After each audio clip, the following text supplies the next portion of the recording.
Hello guys, welcome back to my channel. Now we are in the part 2 of introduction to data communication and networks. So these are the topics we are going to cover in this particular video. The topics are categories of networks. The categories of networks mainly local area network, metropolitan area network and wide area network. So these are the different types of the networks. So the next topic is layered architectures. In layered architecture, we are going to discuss OSI model as well as the TCP/IP model. So next one is the addressing in the TCP/IP protocol. So next one is different types of the transmission medium. So these are the topics we are going to cover in this particular video. So the first topic is categories of networks. We have different types of the networks. Those are the local area network, metropolitan area network and wide area network. Local area network. See here is simply representation of local area network. In local area network, so covers a very small area. It will be limited to schools, libraries, etc. So it will be limited to only one particular building.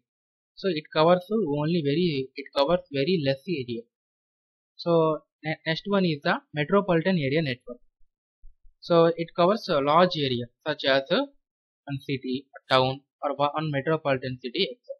So see here, metropolitan area network means it covers a large region such as one city or town, etc. So it is the metropolitan area network is the combination of the different lands. If you combine these lands, we can get the metropolitan area network. So next one is the wide area network. The best example for wide area network is the internet.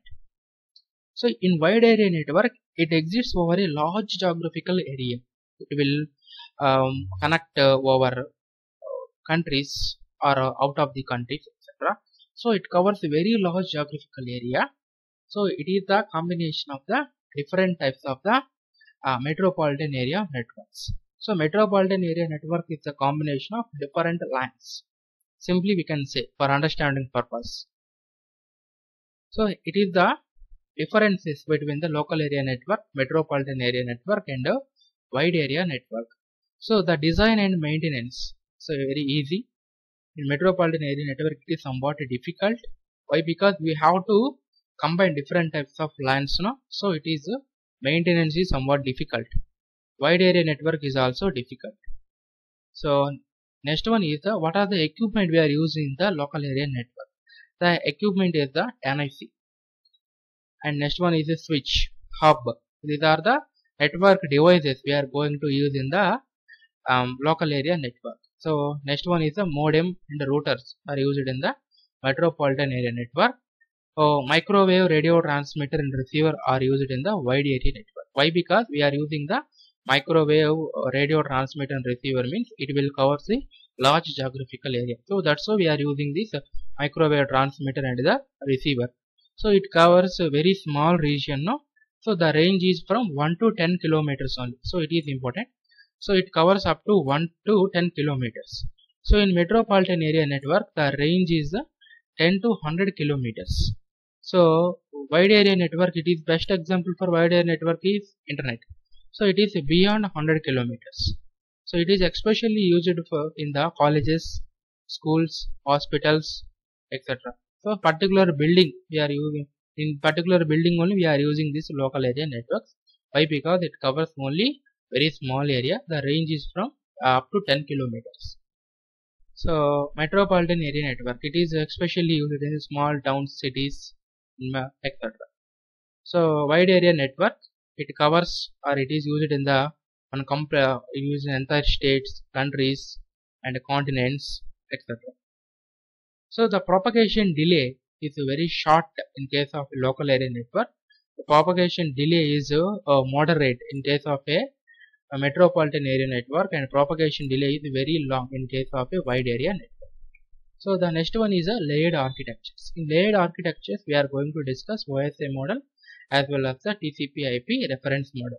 So the first one is a OSI model. OSI stands for Open System Interconnection Model. So it is a model, not a protocol. So it was developed by the ISO. ISO means International Standard for Organization.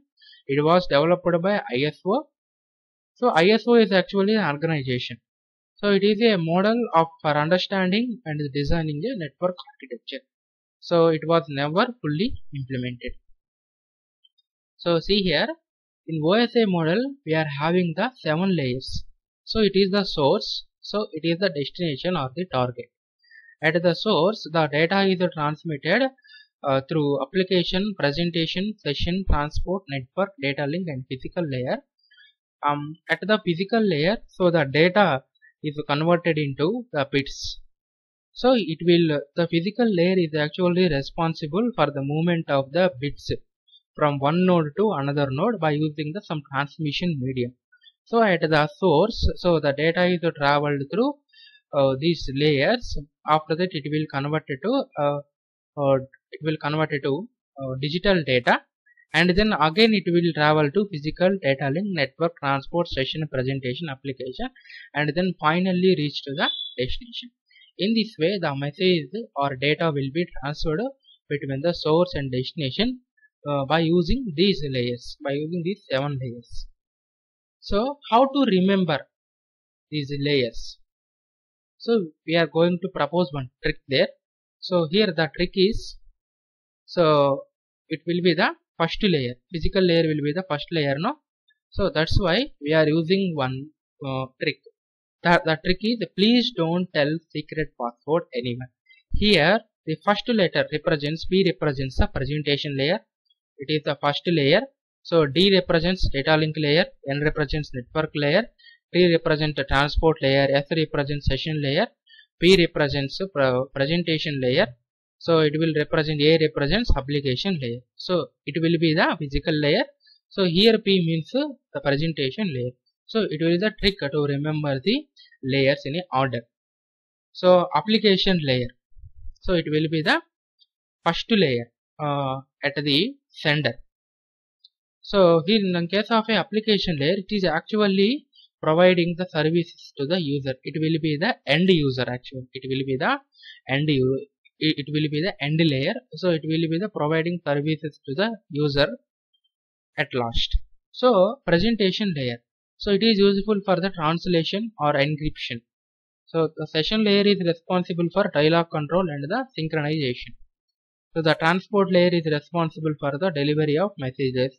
And network layer is responsible for delivery of packets. Data link layer is responsible for the movement of frames. And physical layer is responsible for movement of bits. So see here the OSI layer and its services. So application layer, already I had said, it provides the services to the end user. So presentation layer, translation, encryption, compression, data compression are the services provided by the presentation layer. Session layer, dialog control and synchronization. Transport layer, port addressing, segmentation, flow control, error control are the services provided by this particular layer. Network layer, addressing and the routing. So data link layer, framing. Framing is the main service provided by the data link layer. Framing, flow control, error control, access control are services provided by this data link layer. And physical layer. So this physical layer is actually useful for movement of the bits from one hop to another hop, that is one node to another node, etc. So these are the services provided by the OSI layer. So remember guys, OSI in OSI model we are having the 7 layers. So the next line configuration will be the TCP/IP protocol suite. So sorry, the next layered architecture will be the TCP/IP protocol suite or TCP/IP reference model. TCP means TCP/IP. TCP/IP transmission control protocol. IP means internet protocol reference model. So in TCP/IP reference model, we are having only application layer, transport layer, internet layer, and network access layer. So these are the different types of the protocols. In transport layer, we are using the 2 protocols, UDP and the TCP. So in network layer we are using the routing protocols and IP support and IP etc. So same, the main difference between the OSI model and TCP/IP reference model is, in case of a OSI model we are using the 7 layers. In case of a TCP/IP model, so we are using only the application layer, transport layer, internet layer and network access layer. So each layer having the respective protocols. So next one, addresses in the TCP/IP. So it will be the next topic. So we are having different types of the addresses. Those are physical address, logical address, port address and specific address. So the physical address is also called the MAC address. Logical address is also called the IP address. So see here in detail, IP address is also called logical address. So every node in the computer network is identified with the help of a IP address. Here the every node is identified with the help of a IP address. So it can be changed based on the location of the node or a device. So it can be assigned by manually or dynamically. So it is represented in the decimal. It has the 4 octets. Here the 4 octets means like this. So it will having the 4 octets. So here logical address in the internet is currently the 32-bit address. So IP address will be the 32-bit address. So next one is the MAC address. MAC means media access control. MAC address is also called the physical address. It is also called the hardware address. Here every node in the LAN is identified with the help of a MAC. Here every node is identified in the LAN is identified with the help of a MAC address. So it is actually assigned by the manufacturer. So we can't change this address. Once the manufacturer is assigned this address, we can't change that address. So it is a unique address. So it is represented in the hexadecimal. So example is like this. So it can be separated by using the colon, hyphen or dot etc. So here we are separating the address. So it is represented in hexadecimal now. CB. So it is represented in the hexadecimal now. Here this separated by using the colons. So it is a physical address or MAC address is a 48-bit address. So next one is the port address. The port address is the 16-bit address. So what is the port? A port means a communication endpoint. For example, there are many applications running on the computer. Each application run with a port number on the computer. So let me explain this statement. So in our computer we are using different types of the processes at a same time. So example, we are browsing the internet, we are listening the songs by using MP3 player. So we are watching the movie on YouTube. So we are working with the Word document. So we are using all the applications at a time. So we are using all different types of the applications. So we are going with the different types of applications at a time. So each and every application, that is YouTube or Microsoft Office or each and every application, MP3 player. So each and every application and each and every process is identified with the help of some address. That address is nothing but the port address. Simply we can say.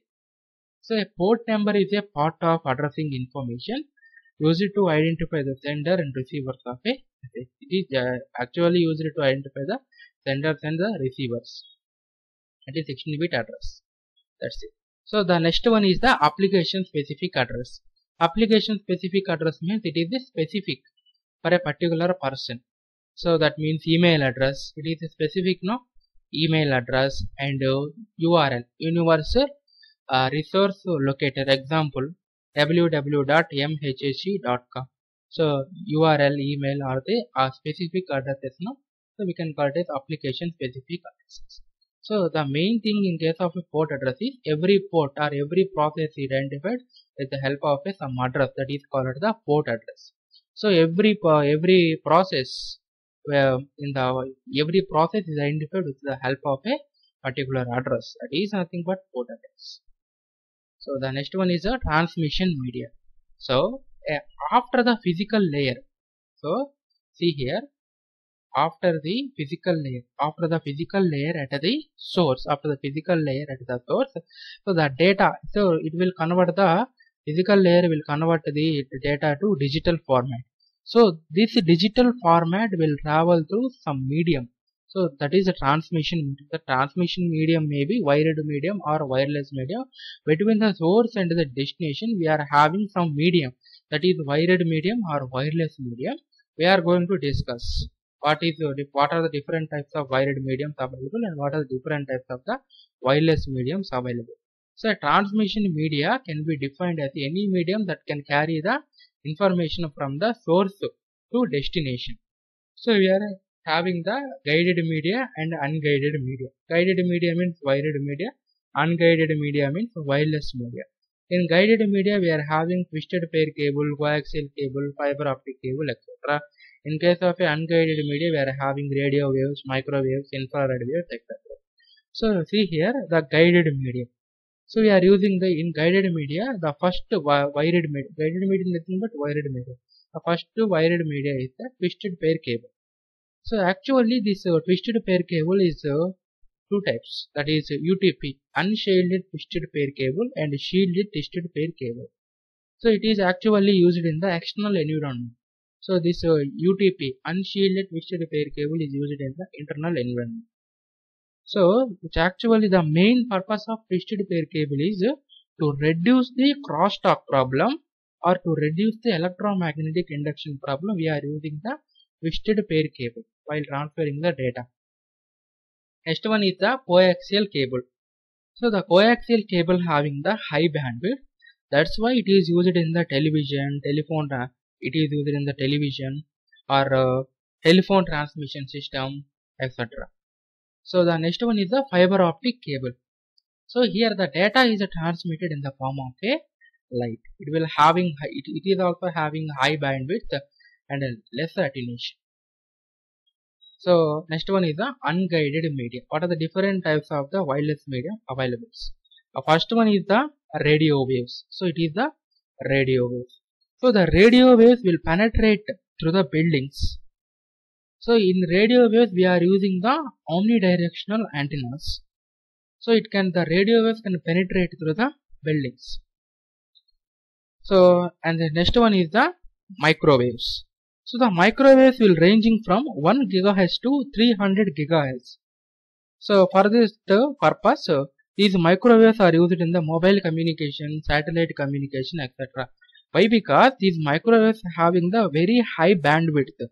So the range is also very high, 1 GHz to 300 GHz. That's why these microwaves are used in the mobile communications or satellite communications, etc. In case of a microwaves, we are using the bidirectional antennas. Those are the dish antennas, horn antennas, etc. In case of a microwave, we are using the bidirectional antennas. So see here it is a dish antenna. In case of a microwave, we are using the bidirectional antennas. In case of a radio wave, we are using the omnidirectional antennas. So the next one is the infrared waves or infrared waves. So the infrared waves are actually used in the TVs, VCRs, etc. So see here infrared wave between the TV remotes. So it is useful for the shortest communication. Infrared waves are not useful for the long distance communication. These are suitable for the small distance communication. Examples TV remotes or VCRs, etc.